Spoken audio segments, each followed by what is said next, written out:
জয় শ্রীকৃষ্ণ। রাধে রাধে।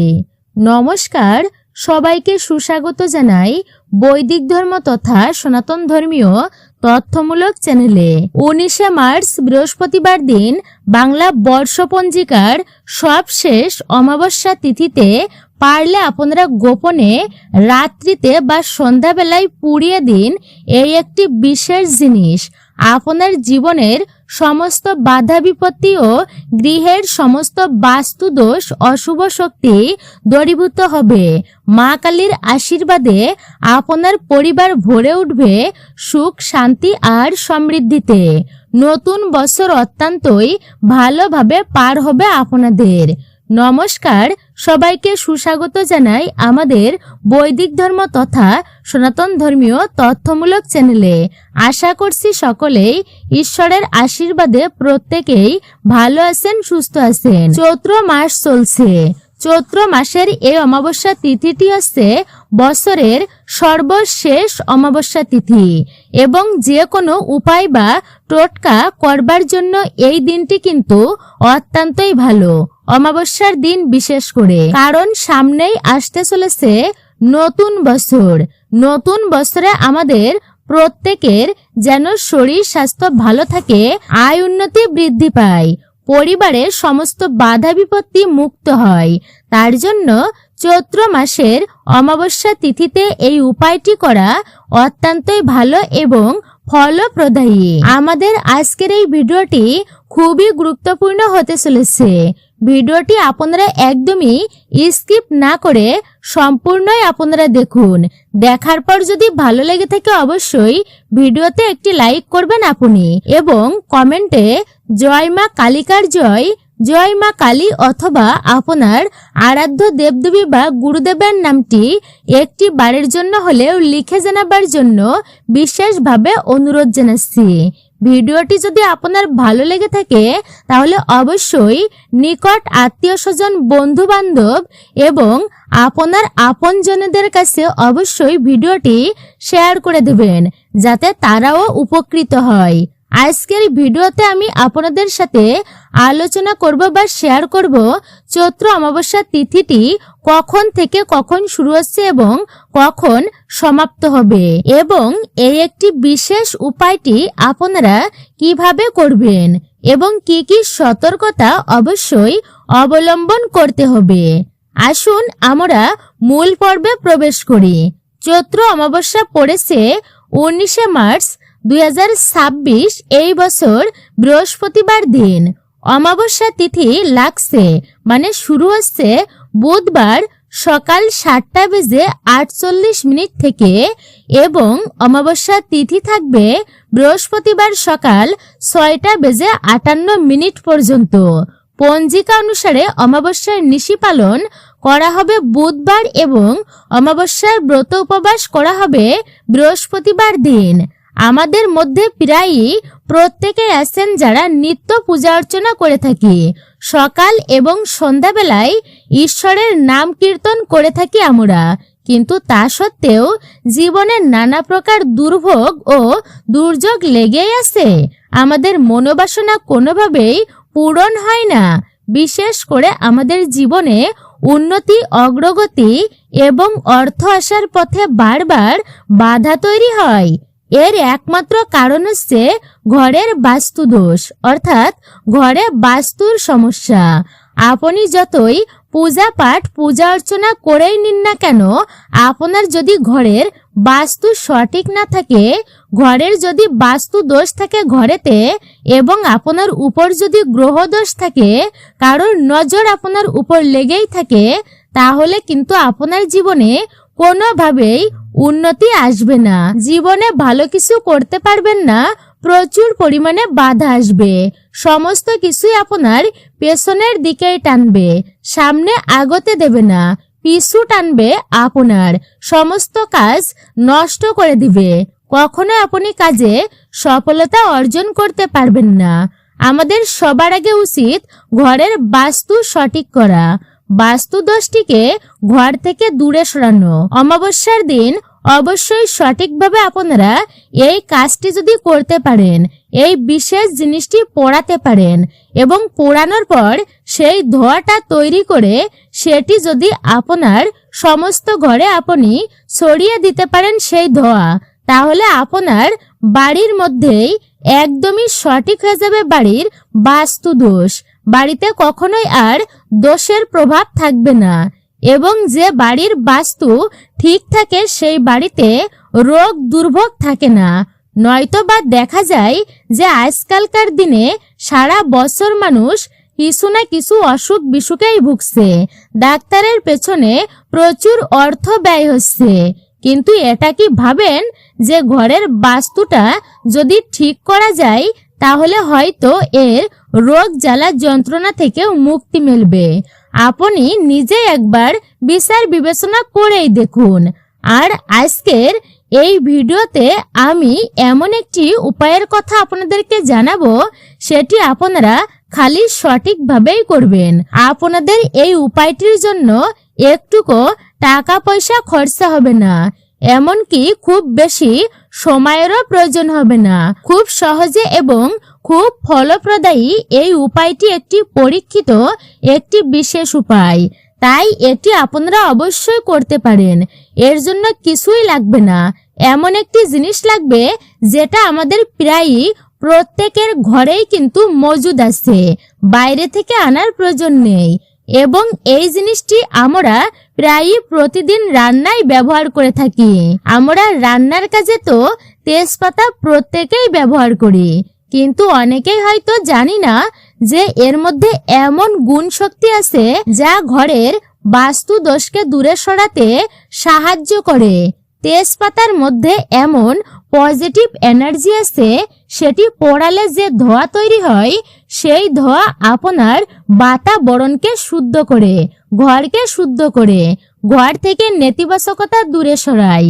আপনার চারপাশে যে নেগেটিভ এনার্জিগুলো অর্থাৎ অশুভ শক্তি আছে সেগুলো বাড়ি থেকে দূর করতে তেজপাতা খুবই কাজে লাগে। তবে এটি সঠিক নিয়মবিধি মেনে পড়াতে হবে, নতুবা কিন্তু এর হিতে বিপরীত হবে। আমাদের এই অমাবস্যা তিথিতে পড়াতে হবে 60টি নিখুঁত তেজপাতা। তেজপাতাগুলি আপনারা রান্নাঘর থেকে সংগ্রহ করতে পারেন, তবে আমি বলবো যে আপনি বাজার থেকে পরিষ্কার তেজপাতাই নিয়ে আসুন, কারণ যে কোনো উপায় করবার জন্য এবং এই কাজটি যেহেতু আমরা আমাদের ঠাকুর ঘরেই করব, তাই জিনিসটি শুদ্ধতা সবার আগেই কিন্তু জরুরি।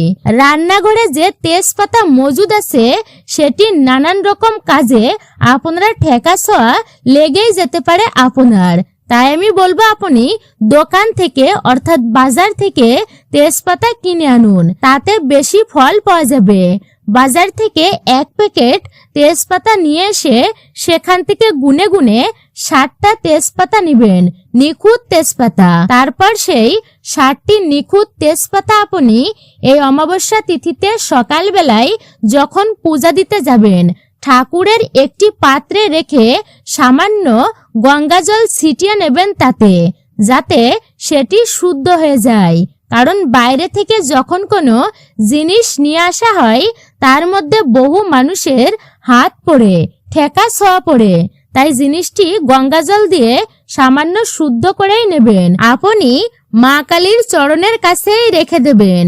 আর বাড়িতে যদি আপনার ঠাকুরের সিংহাসনে মা কালীর বিগ্রহ বা চিত্রপট থাকে, যাই থাকুক না কেন, অমাবস্যা তিথিতে মা কালীর পূজা করতে কিন্তু ভুলবেন না। মায়ের জন্য সেদিন লাল জবা ফুল অবশ্যই আনবেন এবং একটি লাল জবা ফুলের মালা মাকে পরিয়ে পূজা অর্চনা করে নেবেন। মা কালী যদি সহায় থাকেন তাহলে আপনার জীবনের কোনো আপদ বিপদ আপনাকে স্পর্শ করতেই পারবে না। আপনার জীবনে সমস্ত বাধা বিপত্তিগুলো দূর হবে। তাই অমাবস্যা তিথিতে মা কালীর পূজা অর্চনা করতে আপনারা ভুলবেন না। যদি আপনার ঠাকুরের সিংহাসনে মা কালীর বিগ্রহ বা চিত্রপট না থাকে তাহলে সেই 60টি তেজপাতা আপনার ঠাকুরের সিংহাসনে যে দেবতাকে আপনি মানেন অর্থাৎ আপনার আরাধ্য দেবদেবতা তার চরণে এটি রাখতে পারেন। তবে নিকটবর্তী কালী মন্দিরে গিয়ে পূজা অর্চনা অবশ্যই দিয়ে দেবেন আপনারা।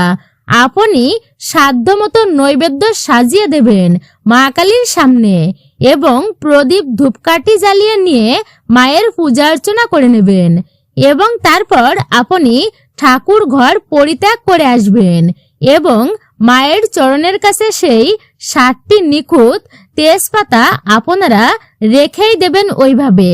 এরপর সন্ধ্যাবেলা যখন আপনি সন্ধ্যা দিতে যাবেন আবার ঠাকুর ঘরে ঢুকবেন, তখন আপনি পুনরায় ধূপকাঠি বা প্রদীপ ধরিয়ে দেবেন এবং যেভাবে নিত্য পূজা অর্চনা করেন, নিত্য সন্ধ্যা দেন, ঠিক সেইভাবেই সন্ধ্যা আপনি আজও দিয়ে নেবেন। সন্ধ্যা দেওয়ার সময় আপনার ঠাকুরের যে ধুনুচি আছে সেটি মাটির হতে পারে বা পিতলের ধুনুচিও হতে পারে। ধুনুচি আপনি ব্যবহার করুন না কেন, সেটি যে কোনো হোক না কেন, সেই ধুনুচির মধ্যে আপনি সেই 7টি নিখুঁত তেজপাতা রেখে দেবেন এবং তার উপর একটি কর্পূর, আপনারা কর্পূরের দানা রেখে সেটি জ্বালিয়ে দেবেন এবং সেই তেজপাতার যে ধোঁয়াটা তৈরি হবে সেই ধোঁয়াটা আপনার বাড়ির যে কয়টি ঘর আছে সব কয়টি ঘরে দেওয়ার চেষ্টা করুন।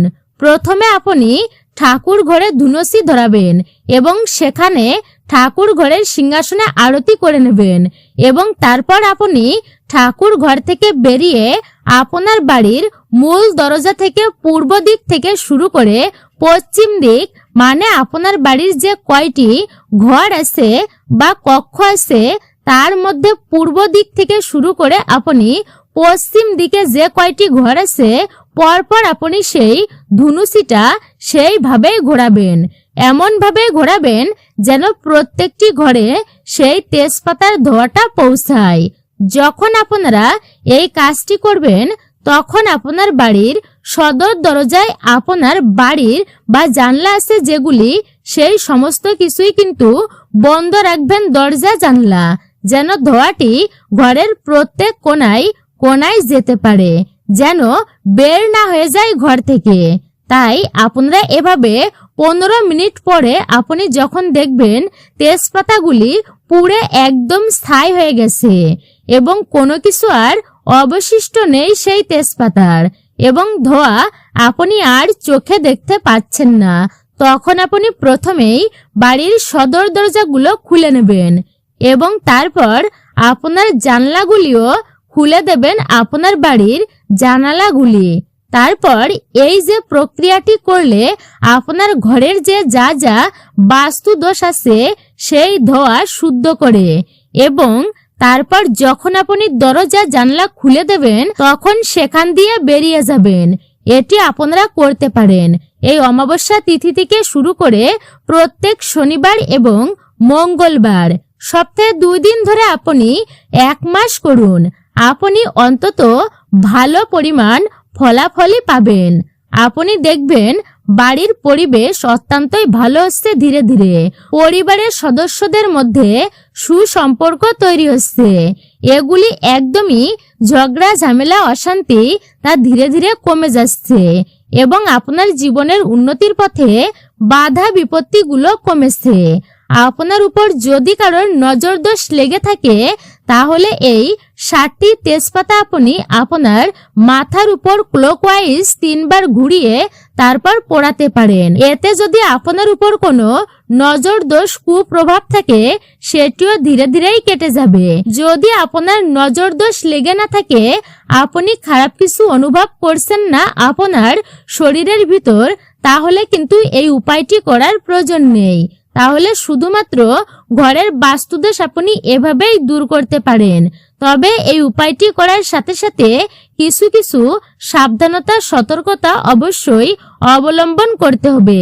প্রথমত হচ্ছে, যখন এই উপায়টি আপনারা করবেন যেন আপনার বাড়ির সদস্যরাই সেখানে উপস্থিত থাকে এবং বাড়ির সদস্যই শুধু নয়, এমন কোনো ব্যক্তির অনুপস্থিতি কিন্তু এটি কাম্য, অর্থাৎ বাইরের এমন কোনো লোক কিন্তু সেখানে উপস্থিত থাকবে না এই কার্যটি করার সময়। আপনি এই কাজটি গোপনেই করবেন, গোপনে করাই কিন্তু শ্রেয়।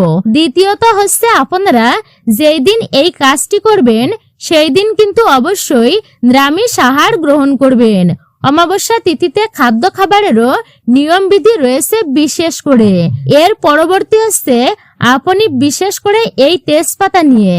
তেজপাতাগুলো যেন অত্যন্তই পরিষ্কার হয়, ভালো এবং নিখুঁত হয় এবং কোনো রকম সেরা ফাটা বা ফুটো না থাকে, বোটা যেন ভাঙা না হয়। অবশ্যই আপনারা এগুলি মেনেই চলবেন এবং রান্নাঘরের কাজে ব্যবহার করা কোনো তেজপাতা দিয়ে কাজটি করবেন না, তাহলে কিন্তু সুফল পাবেন না।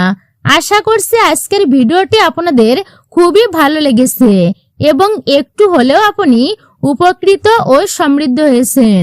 আপনি যদি আমাদের চ্যানেলে নতুন দর্শক হয়ে থাকেন বা এই প্রথমবার ভিডিও দেখছেন, বিনীতভাবে অনুরোধ করব অবশ্যই চ্যানেলটি সাবস্ক্রাইব করবেন, পাশে থাকার নোটিফিকেশন বেল আইকনটি অল করে দিবেন, ভিডিওতে একটি লাইক করবেন এবং কমেন্টে অবশ্যই আপনার মতামত জানাবেন। জয় শ্রীকৃষ্ণের জয়, জয় শ্রী বিষ্ণুর জয়, জয় মা কালী, অথবা আপনার গুরুদেবের নামটি একটি বারের জন্য হলেও লিখে জানাতে ভুলবেন না। ভিডিও থেকে নিশ্চয় আপনি সমৃদ্ধ হয়েছেন। সকলে ভালো থাকুন, সুস্থ থাকুন, পরম করুণাময় ঈশ্বরের অশেষ কৃপায়। আবারও আপনাদের সাথে কথা হবে নতুন কোনো ভিডিওর বিষয় নিয়ে। ভিডিওটি সম্পূর্ণ দেখার জন্য আপনাকে অসংখ্য ধন্যবাদ। অবশ্যই একজন সনাতনী ব্যক্তিকে আপনারা সাপোর্ট করবেন আমি আশা রাখছি।